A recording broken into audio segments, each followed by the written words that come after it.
अन्यायाविरुद्ध साताऱ्यात रणशिंग नारीशक्ती जनआक्रोश पदयात्रेत महिलांचा लक्षणीय सहभाग.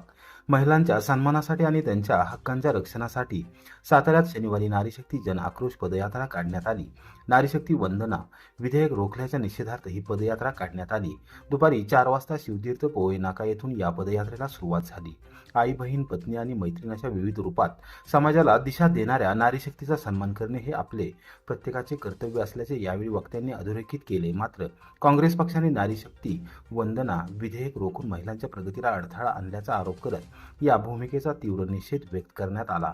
या पदयात्रेत सार्वजनिक बांधकाम मंत्री श्रीमंत छत्रपती शिवेंद्रसिंहराजे भोसले, आमदार मनोजदादा घोरपडे, भाजपचे सातारा लोकसभा मतदारसंघ संयोजक सुनील काटकर, जिल्हा परिषदेच्या अध्यक्षा डॉक्टर प्रियाताई महेश शिंदे, भाजप महिला आघाडीच्या जिल्हाध्यक्षा सौ तेजस्विनी घोरपडे, वाई पंचायत समितीच्या सदस्या सुरभिताई भोसले, सुनिशाताई शहा, मनीषाताई पांडे, श्री सिद्धिताई पवार यांच्यासह अनेक महिला पदाधिकारी व कार्यकर्त्या सहभागी झाल्या. महिला विरोधी धोरणांचा निषेध करण्यासाठी आणि महिलांच्या हक्कांसाठी आवाज बुलंद करण्यासाठी ही जनआक्रोश पदयात्रा काढण्यात आली. यावेळी जोरदार घोषणांनी परिसर दणाणून केला. या आंदोलनात मोठ्या संख्येने माता भगिनी, पदाधिकारी व नागरिक सहभागी झाले होते. महिलांना आरक्षण देण्याचं विधेयक आपण आणलं होतं आणि 2-3 दिवस आपण टीव्हीवरची सगळी चर्चा ही संपूर्ण देशानं बघितलेली आणि पंतप्रधान म्हणून मोदीजींचं काय विचार होते.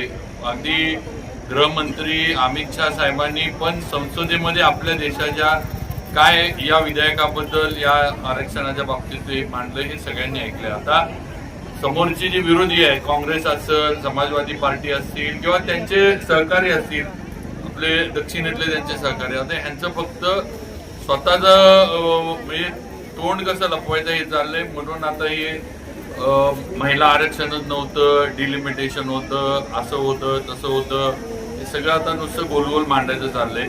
एक आहे की आम्ही भारतीय जनता पार्टीच्या वतीनं काँग्रेस आणि त्यांच्या सर्व महिला आरक्षणाच्या या बिलाला विरोध करणाऱ्या सर्व पार्टींचा, आमच्या सातारा जिल्ह्याच्या सर्व माझ्या भगिनींच्या वतीनं आम्ही तीव्र विरोध करतो. मोदीजींना आमच्या या जिल्ह्यातील सर्व भगिनींचा पूर्ण पाठिंबा आहे आणि या आरक्षणाच्या लढ्यामध्ये महिलांच्या आम्ही सर्वजण या जिल्ह्यातल्या महिला, भगिनी, पुरुष सगळे आम्ही त्यांच्याबरोबर आहोत. कारण शेवटी त्यांना सुद्धा, महिलांना सुद्धा योग्य आरक्षण मिळालं पाहिजे, प्रतिनिधित्व मिळालं पाहिजे, ही आमची भाजपची भूमिका आहे.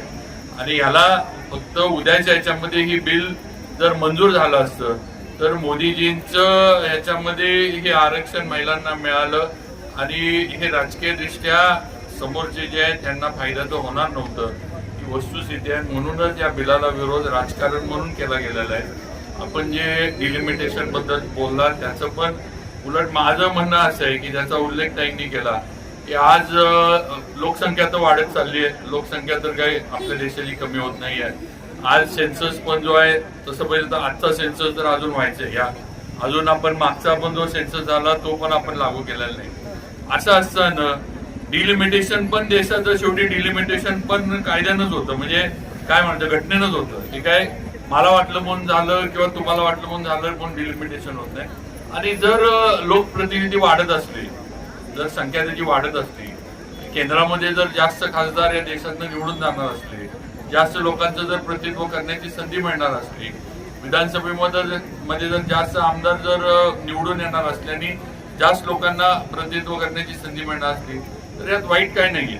आणि याच्यामध्ये महिलांचं जे आहे ते आरक्षण त्या पद्धतीनं मिळावं ही आमची भूमिका आहे. मी सर्व आमच्या भारतीय जनता पार्टीच्या वतीनं आणि आपल्या जिल्ह्याच्या सर्व माझ्या भगिनींच्या वतीनं, हे भाजपच्या वतीनं आम्ही काँग्रेस आणि त्यांचा तीव्र निषेध करतो. आणि महिला शक्ती, स्त्री शक्ती ही त्यांना पुढच्या त्यांच्या येणाऱ्या निवडणुकीमध्ये त्यांची जागा या जिल्ह्यात आणि या राज्यात काय आतापर्यंत दाखवलेलीच आहे. मी मागं हा काँग्रेसचा बालेकिल्ला होता सातारा जिल्हा, आज इथलं चित्र पूर्ण पालटलेलं आहे, ही वस्तुस्थिती आहे. त्यामुळे पुढे सुद्धा यांची जागा या जिल्ह्यामध्ये काय हे आमच्या या सर्व रणरागिणी दाखवून देतो. साताऱ्यात फुलली काश्मीरची सफरचंद बाग. भिलारे पितापुत्रांची किमिया. केवळ अमेरिकेतच नव्हे तर भारतात जम्मू काश्मीर आणि हिमाचल प्रदेशानंतर आता महाराष्ट्रातील सातारा जिल्ह्यातील पसरणी सारख्या डोंगराळ भागातही सफरचंदाचे पीक यशस्वीरित्या घेण्यात आले आहे. भिलारे पितापुत्रांनी मुरमाड आणि डोंगराळ जमिनीत प्रतिकूल परिस्थितीवर मात करत अथक परिश्रमातून सफरचंदाची बाग फुलवली आहे. या बागेत तयार झालेले सफरचंद काश्मीरच्या दर्जाशी स्पर्धा करणारे असल्याने भारतीय प्रशासन सेवेतील वरिष्ठ अधिकाऱ्यांनाही त्याचे विशेष कौतुक वाटले. पुणे विभागीय आयुक्त डॉक्टर चंद्रकांत पुलकुंडवार आणि साताराचे जिल्हाधिकारी संतोष पाटील यांनी शनिवारी सकाळी पसरणे येथील या बागेला भेट दिली. त्यांनी स्वतः झाडावरून सफरचंद तोडून त्याचा आस्वाद घेत भिलारे कुटुंबियांच्या प्रयत्नांचे कौतुक केले. पाचगणी व महाबळेश्वर सारख्या जागतिक दर्जाच्या पर्यटन स्थळावर येणाऱ्या पर्यटकांसाठी आतापर्यंत स्ट्रॉबेरी हे प्रमुख आकर्षण होते, मात्र आता या भागातील सफरचंद बागही पर्यटकांना खुणावू लागली आहे. या अनोख्या प्रयोगाला प्रोत्साहन देण्यासाठी प्रत्येक पर्यटकाने या बागेला भेट द्यावी असे आवाहन विभागीय आयुक्त डॉक्टर चंद्रकांत पुलकुंडवार व जिल्हाधिकारी संतोष पाटील यांनी केले आहे. भिलारे पितापुत्रांनी दाखवून दिलेला हा यशस्वी प्रयोग जिल्ह्यातील इतर शेतकऱ्यांसाठी प्रेरणादायी ठरत आहे. खूप सुंदर आहे, चांगलं मॅच्युअर झालेलं फळ आहे. काश्मीर किंवा हिमाचलच्या सफरचंदासारखाच कलर ह्याचा डेव्हलप झालेला आहे. सुरुवातीला आपल्याकडे अशा पद्धतीची शेती कुठेही केली जात नव्हती.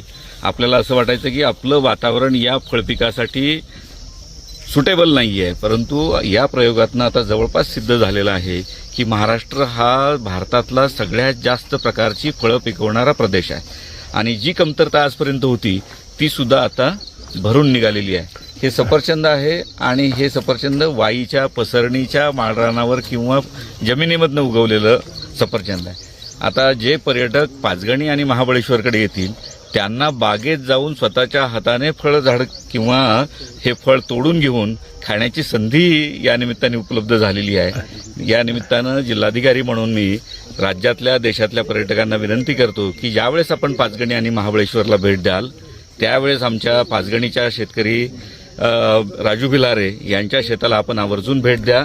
त्यांच्या शेतातली ही फळझाडं तुम्ही आवर्जून विकत घ्या आणि त्यांनी केलेल्या प्रयोगाला समर्थन द्या, एवढंच मी आपल्या आपण हे ऍपल खाऊन तुम्हाला टेस्ट कशी वाटली याचा अनुभव सांगा. हो,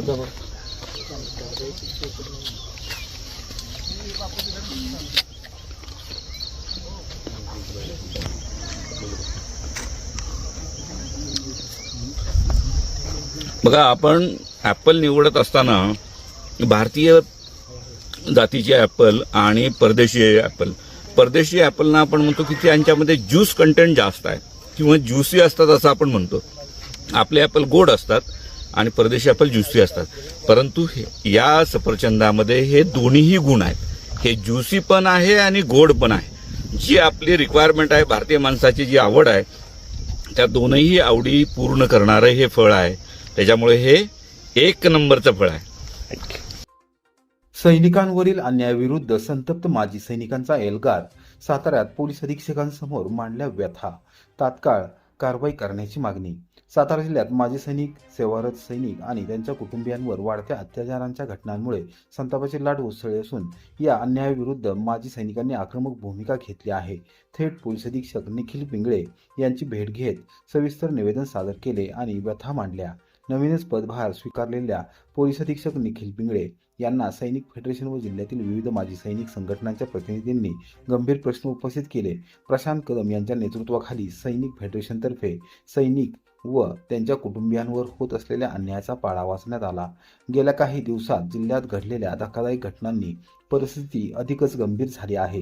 खटाव तालुक्यातील चितळी येथे माजी सैनिकांची निर्घृण हत्या, कोरेगाव येथे माजी सैनिकाच्या अल्पवयीन मुलीचे अपहरण, तसेच कराड येथे सेवारत सैनिकाच्या आईचा संशयास्पद अपघाती मृत्यू या सर्व घटनांमुळे सैनिक कुटुंबियांमध्ये भीती आणि संतापाचे वातावरण निर्माण झाले आहे. याहून गंभीर बाब म्हणजे पोलिसांकडूनच दुर्लक्ष होत असल्याचा आरोप माजी सैनिकांनी केला आहे. अनेक प्रकरणांमध्ये तपास जाणीवपूर्वक दिरंगाई तर काही ठिकाणी सैनिक व त्यांच्या कुटुंबियांवरच खोटे गुन्हे दाखल होत असल्याचा संतापजनक मुद्दा त्यांनी उपस्थित केला. समाजकंटकांकडून होणारी मारहाण, आर्थिक फसवणूक आणि मानसिक छळ यामुळे सैनिक कुटुंबीय अक्षरशः त्रस्त झाले असल्याचे निवेदनात नमूद करण्यात आले. या सर्व पार्श्वभूमीवर सैनिकांना न्याय नसेल तर रस्त्यावर उतरल्याशिवाय पर्याय नाही असा इशारा माजी सैनिक संघटनांनी दिला. परिस्थिती हाताबाहेर जाण्यापूर्वी तात्काळ कठोर कारवाई करावी, दोषींना शिक्षा व्हावी आणि पोलीस यंत्रणेने जबाबदारीने काम करावे अशी ठाम मागणी करण्यात आली। यावर पोलीस अधीक्षक निखिल पिंगळे यांनी सर्व प्रकरणाची तात्काळ चौकशी करून दोषींवर कठोर कारवाई करण्याचे आश्वासन दिले। तसेच स्थानिक गुन्हे शाखेचे प्रमुख विशाल घोडके यांच्यासोबतही माजी सैनिकांनी चर्चा करून प्रलंबित प्रकरणांचा आढावा घेतला। दरम्यान जिल्हाधिकारी कार्यालयात निवासी उपजिल्हाधिकारी नागेश पाटील यांनाही निवेदन सादर करण्यात आले असून लवकरच माजी सैनिकांच्या प्रश्नांवर विशेष बैठक आयोजित करण्याचे आश्वासन त्यांनी दिले। जिल्हा सैनिक कल्याण अधिकारी लेफ्टनंट कर्नल सतेश हंगे यांच्याशीही सविस्तर चर्चा करण्यात आली। यावेळी सेना मेडल विजेते सातारचे नगरसेवक शंकर माळवदे, राजकुमार शिंदे, प्रवीण शिंदे, संतोष भोसले, गणपत भोसले, हनुमंत भोसले, धोंडीराम भोसले, राजराम भोसले, पोपट भोसले, महेश जाधव, अशोक फडतरे, हनुमंत देवकुळे, लक्ष्मण जगताप, नवनाथ फडतरे यांच्यासह अनेक माजी सैनिक, सेवारत सैनिक व त्यांचे कुटुंबीय उपस्थित होते। सैनिकांच्या सुरक्षेचा प्रश्न ऐरणीवर आला असून प्रशासनाने वेळीच ठोस पावले उचलली नाहीत तर हा संताप उग्र आंदोलनात परिवर्तित होण्याची चिन्हे स्पष्ट दिसत आहेत। रहमतपूरमध्ये कॅनलमध्ये बुडून शेतकरी महेश माने यांचा दुर्दैवी मृत्यू। रहमतपूर येथील शेतकरी महेश अरुण माने वय 42 यांचा कॅनलच्या पाण्यात बुडून दुर्दैवी मृत्यू झाल्याची घटना शनिवारी सकाळी घडली आहे। ही घटना रहमतपूर शहराजवळील गोळोबाचा माळ शिवारात घडली असून या प्रकरणी रहमतपूर पोलीस ठाण्यात अकस्मात मृत्यूची नोंद करण्यात आली। मिळालेल्या माहितीनुसार पवार गल्ली रहमतपूर येथील रहिवासी असलेले महेश माने हे शनिवारी सकाळी सुमारे 9 वाजण्याच्या सुमारास चव्हाणवस्ती नजीक असलेल्या गोळोबाचा माळ या शिवारात अरफळ डावा कालव्यामध्ये आलेल्या पाण्यावर विद्युत पंप सुरू करण्यासाठी गेले होते। यावेळी पंपाच्या फूट व्हॉल्व्हमध्ये गाळ अडकल्याने तो काढण्याचा प्रयत्न करत असताना त्यांचा तोल गेला आणि ते पाण्याच्या प्रवाहात वाहून गेले। कॅनलच्या शेजारील रस्त्यावर त्यांची मोटरसायकल, टॉवेल व चप्पल आढळून आल्याने संशय निर्माण झाला। 1.5 तासाहून अधिक वेळ माने शिवारात दिसून न आल्याने चेतन माने यांना ही बाब लक्षात आली। त्यांनी पोलीस पाटील दीपक नाईक व गावातील तरुणांना माहिती दिली। त्यानंतर सर्वांनी मिळून कॅनलच्या दोन्ही बाजूंनी शोध घेतला असता विद्युत मोटारीपासून काही अंतरावर असलेल्या कॅनलच्या लोखंडी गेटमध्ये महेश माने अडकलेल्या अवस्थेत आढळून आले। त्यावेळी त्यांच्या पाण्यात बुडून मृत्यू झाल्याचे स्पष्ट झाले। अत्यंत कष्टाळू व प्रामाणिक शेतकरी म्हणून ओळख असलेल्या महेश माने यांच्या अकाली निधनामुळे परिसरात हळहळ व्यक्त केली जात आहे। त्यांच्या पश्चात पत्नी व एक मुलगा असा परिवार आहे। या घटनेचा पुढील तपास हवालदार जयराम पवार करत आहेत। शाहूपुरीत अवैध पिस्टलसह युवक जेरबंद, 65,500 रुपयांचा मुद्देमाल जप्त। शाहूपुरी पोलीस ठाण्याच्या गुन्हे प्रकटीकरण शाखेने अवैध अग्निशस्त्र बाळगणाऱ्या युवकाला जेरबंद करत मोठी कारवाई केली आहे। हर्षल सुनील भोसले वय 20 राहणार आझादनगर, शाहूपुरी, सातारा असे अटक करण्यात आलेल्या आरोपीचे नाव असून त्याच्याकडून एक देशी बनावटीची पिस्टल व एक जिवंत काडतूस असा एकूण 65,500 रुपये किमतीचा मुद्देमाल जप्त करण्यात आला आहे। पोलीस अधीक्षक निखिल पिंगळे, अप्पर पोलीस अधीक्षक डॉक्टर वैशाली कडूकर व उपविभागीय पोलीस अधिकारी राजीव नवले यांच्या मार्गदर्शनाखाली ही कारवाई करण्यात आली। विनापरवाना शस्त्र बाळगणाऱ्यांवर कठोर कारवाई करण्याच्या सूचनानुसार पोलीस निरीक्षक सचिन म्हेत्रे यांनी गुन्हे प्रकटीकरण शाखेचे पोलीस उपनिरीक्षक कुमार ढेरे व पथकाला कारवाईचे आदेश दिले होते। दरम्यान पोलीस निरीक्षक सचिन म्हेत्रे यांना गोपनीय बातमीदारामार्फत माहिती मिळाली की मोळाचा ओढा परिसरातील राजपुरोहित दुकानासमोर एक इसम संशयास्पदरित्या उभा असून त्याच्याकडे पिस्टल सारखे अग्निशस्त्र आहे। मिळालेल्या खात्रीशीर माहितीनुसार पोलिसांनी तात्काळ घटनास्थळी धाव घेतली। पोलिसांना पाहताच संबंधित इसम पळून जाण्याचा प्रयत्न करू लागला, मात्र गुन्हे प्रकटीकरण शाखेच्या पथकाने तत्परतेने पाठलाग करून त्याला पकडले। झडती दरम्यान त्याच्याकडून एक देशी बनावटीची पिस्टल व एक जिवंत काडतूस हस्तगत करण्यात आली। या प्रकरणी आरोपी विरुद्ध शाहूपुरी पोलीस ठाण्यात गुन्हा नोंद करण्यात आला असून पुढील तपास सुरू आहे।